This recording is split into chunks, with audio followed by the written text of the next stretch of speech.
Kewenangan aparatur bea cukai salah satunya yaitu memberikan perlindungan kepada masyarakat dari barang-barang yang dapat merusak tatanan kehidupan masyarakat baik fisik maupun mental. Selain berwenang memeriksa barang dan hal-hal terkait seperti sarana pengikut dan tempat penyimpanan barang, bea dan cukai juga berwenang untuk melakukan pengawasan atas barang yang dilarang ataupun dibatasi, barang yang diduga melanggar hak kekayaan intelektual, serta melakukan patroli.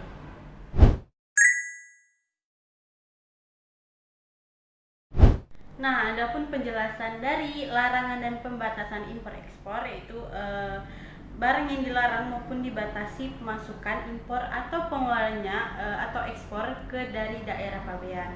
Barang-barang ini memerlukan izin agar importasi atau eksportasi dapat dilakukan. Barang yang memerlukan izin disebut terkena lartas. Dalam hal tertentu bisa mendapatkan pengecualian. Barang bebas lartas yang artinya tidak memerlukan izin untuk diimpor maupun diekspor.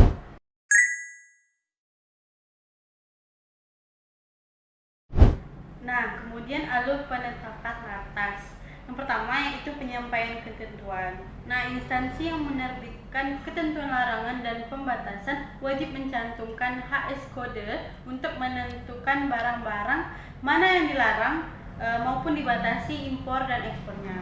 Ketentuan tersebut kemudian disampaikan kepada Menteri Keuangan. Yang kedua yaitu penetapan dan pelaksanaannya. Menteri Keuangan sebagai atasan dari Direktorat Jenderal Bea dan Cukai menetapkan dan melaksanakan ketentuan larangan dan pembatasan yang disampaikan oleh instansi terkait. Yang ketiga yaitu pengawasan perbatasan.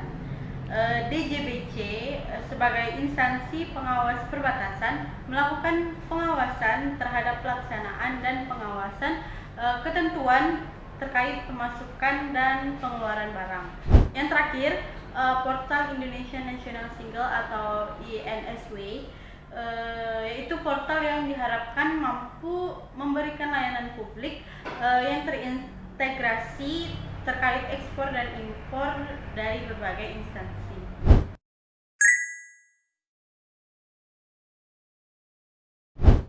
Ada banyak instansi, baik kementerian maupun lembaga di tingkat pusat, yang menetapkan peraturan yang mengatur pemasukan dan pengeluaran barang.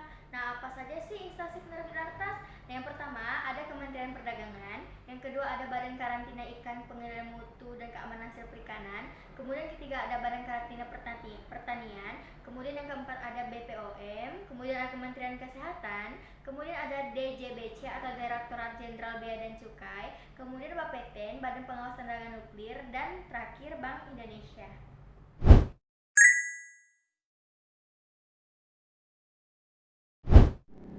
Kemudian ada jenis-jenis lartas. Lartas ini menjadi dua jenis, yaitu yang pertama ada lartas impor, yang kedua ada lartas ekspor. Lartas impor tersebut dibagi lagi menjadi dua, yaitu lartas border dan lartas post border. Lartas border itu harus dipenuhi sebelum barang dikeluarkan dari kawasan pabean atau pelabuhan. Contohnya kewajiban karantina bagi importasi ikan segar. Sedangkan lartas post border dapat dipenuhi setelah barang dikeluarkan dari kawasan pabean atau pelabuhan. Contohnya kewajiban melampirkan laporan surveyor untuk mengimportasi barang modal dalam keadaan tidak baru. Lartas ekspor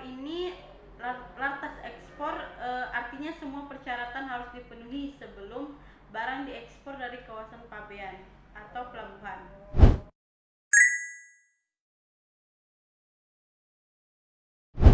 Pembebasan pengecualian lantas mudah dipahami. Bayangkan kamu mau impor barang ke Indonesia dan aturan yang mengatur apa saja yang boleh dan tidak boleh masuk.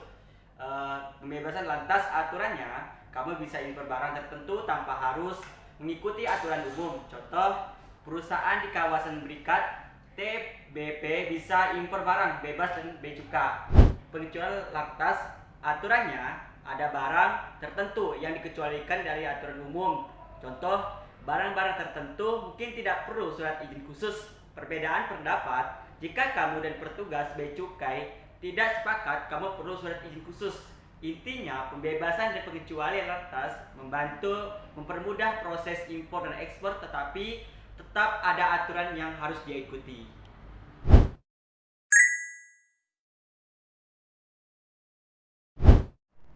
Kemudian ada pengecekan lartas.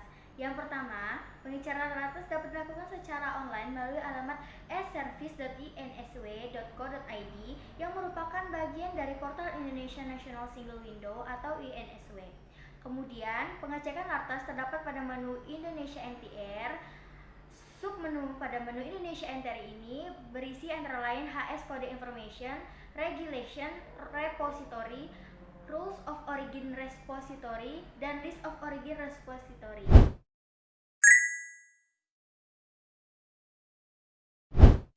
Barang terkena lartas, waspada, pada, dan siap. Bayangkan kamu impor barang ke Indonesia dan ada aturan lantas, larangan, dan pembatasan yang harus kamu patuhi. Apa yang terjadi jika barang terkena lartas? Petugas bea cukai berwenang, mereka akan memeriksa barangmu. Jika tidak ada izin yang benar, barangmu akan ditahan. Sistem komputer pemeriksaan saat kamu mengajukan dokumen, sistem akan memeriksa apakah barangmu terkena lartas. Jika iya, sistem akan memeriksakan izinmu. Jika tidak ada izin, dokumenmu ditolak dan barangmu tidak bisa keluar dari pelabuhan. Pemeriksaan fisik, jika ternyata barangmu berbeda dengan yang kamu deklarasikan dan terkena lartas, barangmu akan ditahan hingga izin lengkap.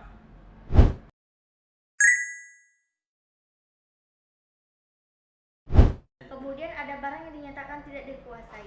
Barang yang dinyatakan tidak dikuasai adalah barang yang penempatannya dalam suatu tempat penimbunan diambil alih aparat apabn karena adanya ketentuan penimbunan yang tidak dibolehi importir. Namun demikian, barang impor ataupun ekspor tersebut masih tetap memiliki importir atau eksportir. Kemudian pernyataan barang yang tidak dikuasai ini tujuannya untuk mencegah terjadinya kongesi di mana kelancaran arus barang dari dan ke pelabuhan terhambat.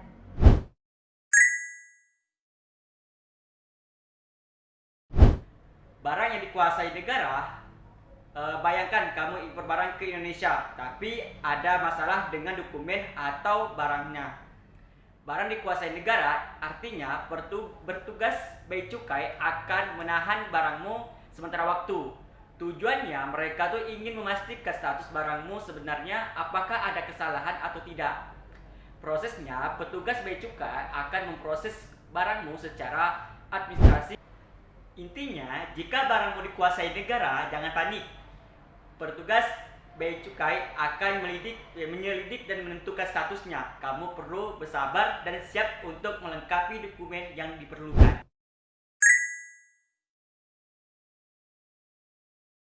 Kemudian ada barang milik negara. Nah, barang milik negara adalah barang yang semula milik orang karena terdapat pelanggaran tertentu, kepemilikannya beralih ke negara. Nah, barang yang menjadi milik negara merupakan kekayaan negara dan disimpan di tempat penimbunan pabean. Penggunaan barang yang menjadi milik negara ini ditetapkan oleh Menteri Keuangan.